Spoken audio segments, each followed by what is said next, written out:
So what the hell is going on politically? And you've pointed this out in many different ways in the past. There's a level of, there are different blind spots on the left and right politically and morally. And the conversation between the two, or lack thereof, plays out in really bewildering ways at this point. So give me your thinking at the moment on this topic. Mm-hmm. Sure. So I've been extremely alarmed by the way campus culture at a lot of our top schools has changed radically just in the last 2 years. There are these new ideas about safety, and I hear undergraduates often saying things like they just take it for granted that a classroom is supposed to be a safe space. Now, if they mean that the teacher shouldn't insult people or people shouldn't, hit each other, of course. But what they mean is that people should not be exposed to ideas that might make them feel marginalized or demeaned. For example, if somebody were to question affirmative action, that could be threatening to students who might have benefited from affirmative action. Therefore, you can't question it. And it's very strange that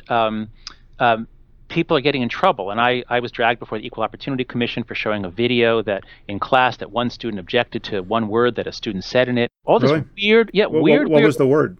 Disgusting. So it was in the context of a discussion about the dumbfounding scenario, actually. And it was a conversation between two UVA undergraduates, and one of them he's cross-examining the other one. The experimenter cross-examines the other one, and the guy ultimately says, "Well, I don't know. I can't explain why it's wrong. Well, I guess I just, I have a sister myself, and I would just find it disgusting to watch, to think about having sex with her." Mm. So the experimenter follows the script, which is, because people often say something like that. And so the experimenter says, well, okay, you'd find it disgusting, but does that make it wrong? I mean, personally, like if I were to see two men having sex, like I personally would find that disgusting. I wouldn't want to watch it. But, that doesn't make it wrong. I mean, if people are inclined that way, they have every right to do it. There's nothing wrong with it. So, okay, so, I've shown this video 50 times. But by the time class was over, a student had emailed the dean to complain about my homophobia. I thought she must have just missed the part. She must have misunderstood the video. I mean, I said, well, come talk to me tomorrow. Let's look at the video. You'll see he's not condemning homosexuality. He's actually pro-gay rights. But she engineered it. Basically, she brought the class to a standstill. She demanded that I apologize, and finally, she bullied me into apologizing. And finally, I did, just because I had to keep the class going. And this was because it was an intensive class every day for a week. So I apologized, but she didn't like the apology, so she brought me in front of the Equal Opportunity Commission. And there was no way that they were going to convict me. This is at UVA? No, it's at NYU. But the point is, it took like about a month out of my life. And during that time, she mounted a social media, she had other people mount a social media campaign, writing things about how homophobic I am. So it was really a nightmare. And I was so like, what the hell is going on? Like, where is it? It just didn't make any sense. I mean, I've been parts of groups pushing for gay rights. My research is on disgust. Actually, I have a paper showing how you can reduce prejudice against gay people. So I felt like, my intentions are all in the right place. I didn't say anything. What's going on? And then other things similar to that happened to me, and then began happening to lots of other people. And this is in the 2013 to 2014 academic years when this all begins to happen. The campus disinvitations, the words trigger warning and safe space, they barely exist before 2012, but by 2014 they're everywhere. And this is why when Greg Lukianoff, who's the president of the Foundation for Individual Rights in Education, when he came to me in the summer of 2014 with his diagnosis that, John, this weirdness going on campus, it's exactly the errors that I learned about in cognitive therapy. Like campus is teaching undergraduates to think in the exact distorted ways that cognitive therapy teaches you not to do, like catastrophizing, mind reading, all those sorts of things. And so I was so busy. I was saying no to everything. But when Greg came to me after my own experiences, I said, oh my God, Greg, this is brilliant. This is what's going on. So that's what led to he and I writing this article that was published in The Atlantic last August. And it was, and we had no idea campuses were going to melt down beginning at Halloween at Yale, Missouri, so many other schools. So a very strange thing is happening, and I think it's so interesting. I mean, it's horrible because it basically has put a chill on free speech. Everyone is afraid of saying anything that will set off the most sensitive student in the class. Professors all over the country are scrubbing their syllabi clean. We're not showing videos that could provoke. We're not saying things. So education is taking a nosedive in this country because everyone's afraid of a big social media storm or being charged with marginalizing or whatever it is. So this is what's happening. And And this is purely a liberal phenomenon, right? Is there a conservative analog to this, or is this a just... little bit, yeah. So what happens? So there's a wonderful paper on the origin of microaggressions. In fact, if listeners just Google where microaggressions really come from, I wrote a summary of this article. And what these authors, Manning and Campbell, two sociologists, what they point out is that microaggressions, the idea of these, the idea that, like, if I ask an Asian student, where are you from? That's a microaggression because I'm implying that he or she is not American. The idea that this is an act of aggression is an odd idea, but the whole culture of microaggressions, they point out, only emerges in places that are very, very egalitarian, meaning, so that'll be on the left, and also that have administrative bodies that will punish opponents. So it's the very presence of all the diversity committees, all the ways you can punish people for saying things you don't like. This is why the most progressive places in America, like Yale, Amherst, Brown, the schools that are erupting in riots are the most progressive left-leaning places. And it's because the whole idea of seeing everything as a microaggression only flourishes in those places. But to answer your question, once you get this dialogue of, I've been traumatized, I've been offended against, you've committed violence against me. Once you get people on the left saying that about everything, the few people on the right, and there's often a minority, I mean, there are some conservatives at Yale, Brown, and Amherst, they then start using that language too. So you do see occasional examples of people on the right claiming that they've been traumatized or microaggressed. But it is mostly a left. It mostly comes from the social justice left. This is a recent phenomenon, but this seems to be of a piece with something that isn't so recent. So, like, for instance, these no-go areas in science, these taboo topics like racial and gender differences in intelligence, the bell curve wars, and, Larry Summers getting into hot water at Harvard. And I think you wrote about this some years ago in an Edge piece. You speculated that mapping the genome is going to open up a much larger front in this war of controversial topics. So have you thought any more about that? I can imagine that this is only making it that much more difficult to touch any of these areas scientifically if you can't even talk about them in front of your classroom. That's right. So political correctness is not new. Even back in the 60s, there were all kinds of things you could not say. There was a big wave of it in the early 1990s and hate speech codes, all that sort of stuff. What's new is the idea that students or people, but especially students, are so fragile that if they're exposed to something that is an offensive idea, they will be traumatized, they will be damaged. And that wasn't there in the 90s. In the 90s, the idea was this is an incredible injustice, you're a bad person for saying this, you're a bad person for studying this, but there wasn't the idea that, oh, you've traumatized people, you've damaged people. So that's new, the idea of fragility. And this grows out. I've learned a lot since Lukianoff and I wrote the Atlantic article. This ultimately seems to grow out of the massive changes in child rearing that happened in the United States after the early 1980s. So if you were born before about 1975, then you had a childhood like people all over the world have always had, which is that you spent a lot of time without adult supervision. And sometimes you got in fights, sometimes you got lost, sometimes you got scared, and you'd figure it out yourself. But we had a real crime wave beginning in the 70s, and there were several high-profile abductions, especially Eitan Pate's 3 blocks south of where I'm sitting right now in Greenwich. Yeah. And right around the time of Eitan Pate's, just after that, we get cable TV. And once we get cable TV, we have constant 24-hour coverage of every child abduction. So even though pretty much nobody abducts children other than the non-custodial parent, Americans came to fear that if they ever had kids unsupervised, those kids would be abducted. It is literally illegal to let your 8-year-old walk to a park 2 blocks away. You can be arrested for doing that. So parents don't do that. Kids are never without adult supervision until they're mid-teens in many cases. And so what happens is students get to college and they have not had a chance to really deal with setbacks and even insults on their own. There's always been some authority that they should appeal to. So they get to college and somebody says something. Maybe somebody criticizes affirmative action, and that hurts. They don't like it. So what do?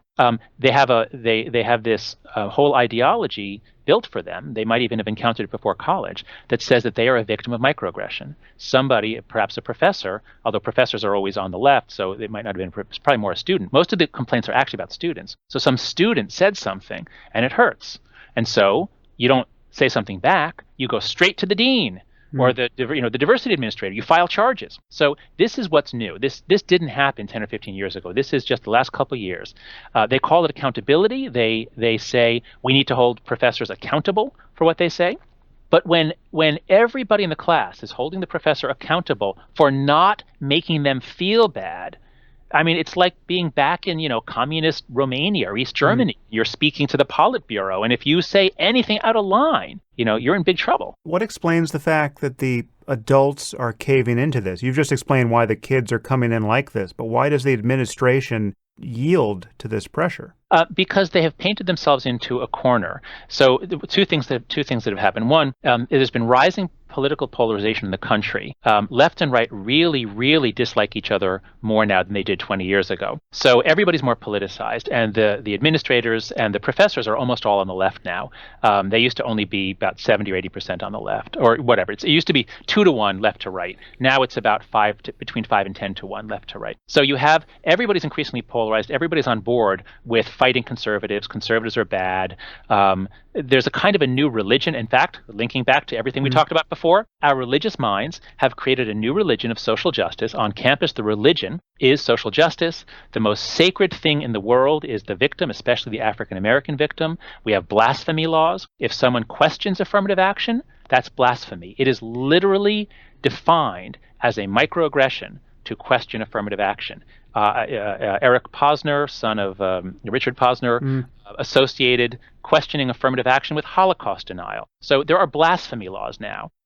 So it's become a religion. And so once this religion of social justice has taken root in the humanities and increasingly the social sciences, now the presidents of the universities, faced with demands from students, cannot say no. They cannot say, in fact, maybe you do need to toughen up. Maybe you just need to, sometimes students are going to say things to you. Maybe some of them are even racist, but, we can't have a committee prosecuting every time someone says something offensive. They can't say that. So what they have to do is they have to say, you're right.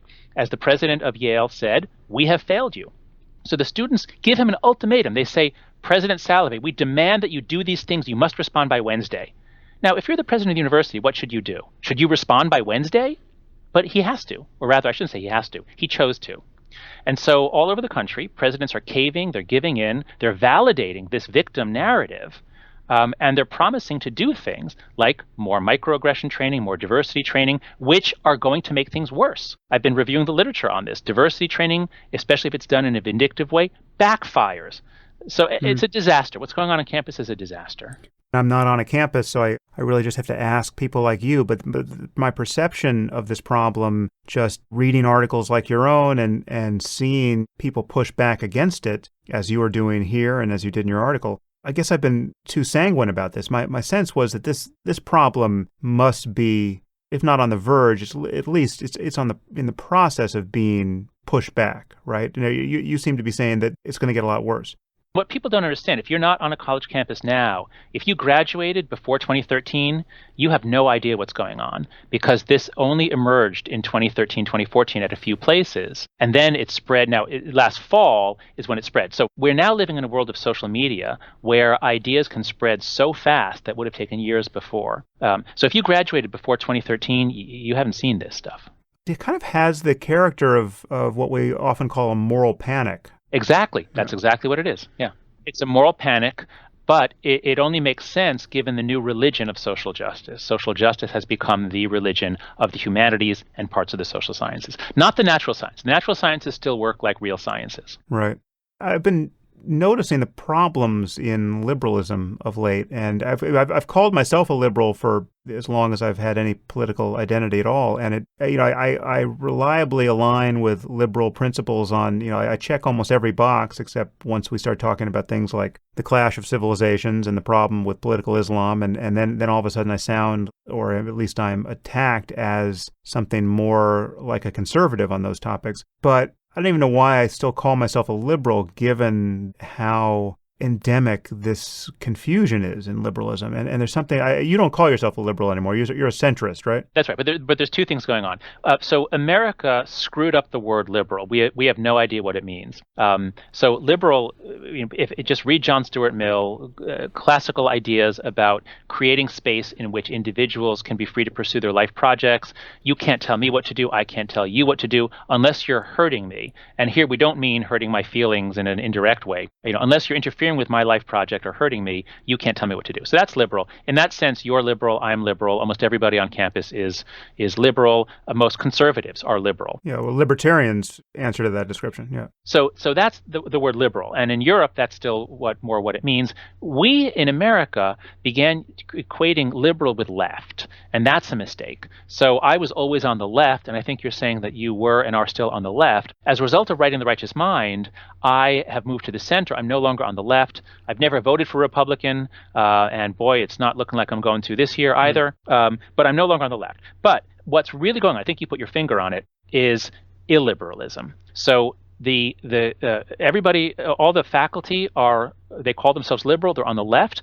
But there's a huge difference between the illiberal left and the liberal left. The illiberal left is saying, you can't use that word. You have to use this word. You can't wear that clothing. That's cultural appropriation. You must do this. We get to dictate how everybody lives on campus. That is what is happening. And this is emerging not from the faculty on the left. This is emerging from the students, the illiberal left. It's a small group. It's not most of the students. But the liberal left is afraid to stand up to them, because if you stand up to them, you're racist, you're sexist. So all over, on many campuses, I hear this from so many students and faculty. Somebody will say something outrageous. Many people in the room think, oh my God, that's crazy. But nobody has the guts to stand up because they're afraid of being called racist. But look, any virtue carried to extreme becomes a vice. So egalitarianism carried to extreme, as happened under Mao, says, the people, there's the good class and the bad class, is what Mao said.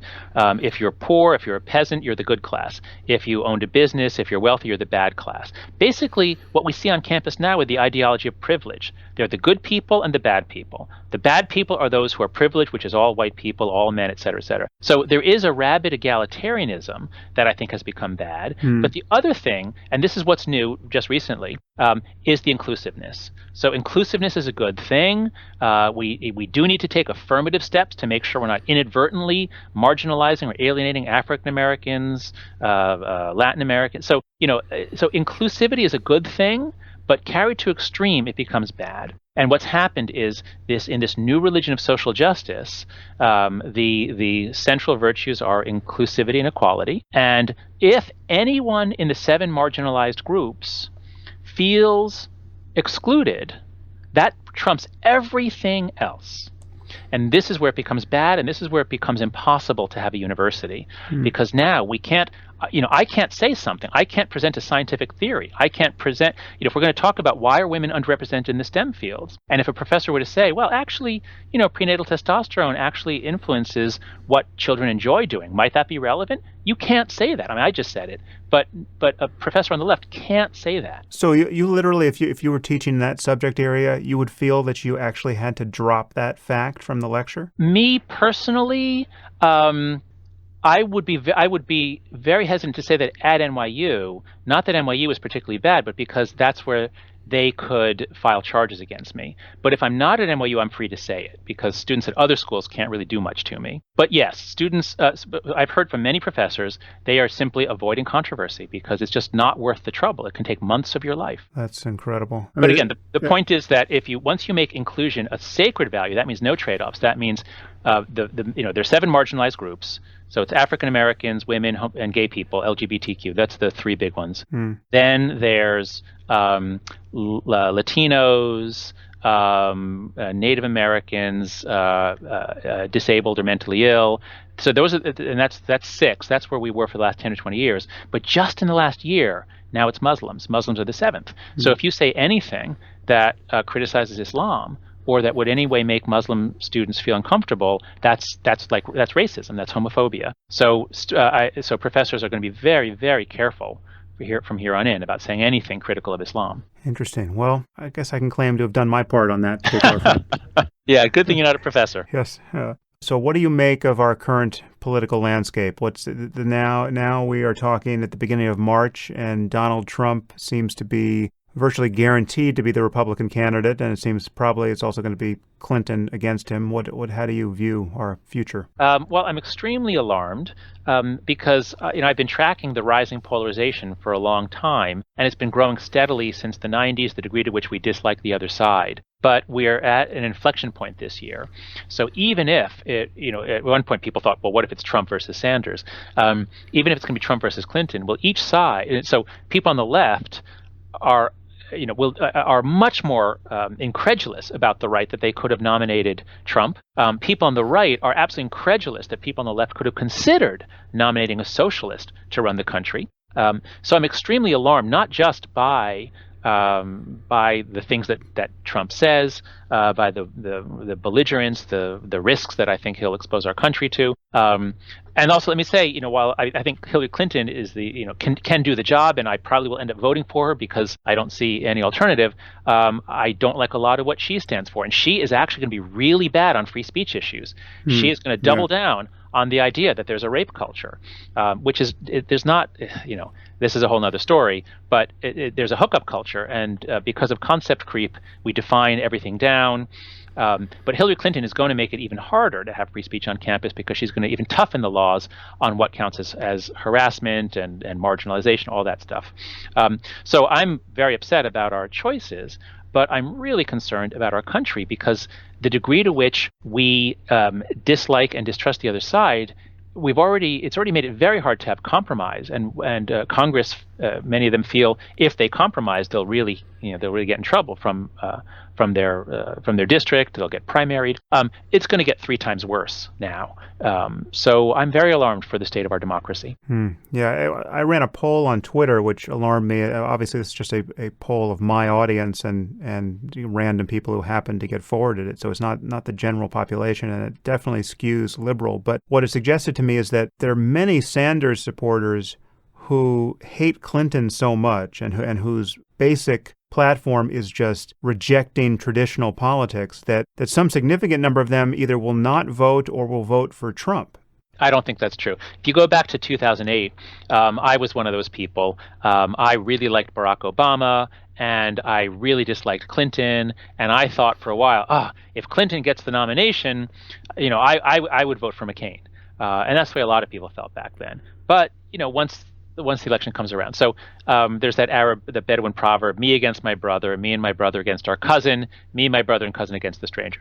But almost all of them, if it's Clinton versus Trump, almost all of them are going to vote for Clinton. That's my prediction. Yeah, well, I hope so, because it looks like it's going that direction. And I think I have all of your reservations, I'm sure, about Clinton, but at least she seems like a grown-up who can do the job and not run civilization off a cliff. That's right. So fingers crossed, John. Well, we do live in interesting times, and you and I are studying the central core of what makes things so interesting, I suppose. Yeah, well, listen, it's a pleasure to have you on the podcast. I'm very glad we got a chance to talk and break our uncomfortable silence. Yeah, no, I really appreciate this, Sam. I really appreciate you reaching out and inviting me on. Thank you. So I look forward to seeing you at a future conference. Yeah, until next time.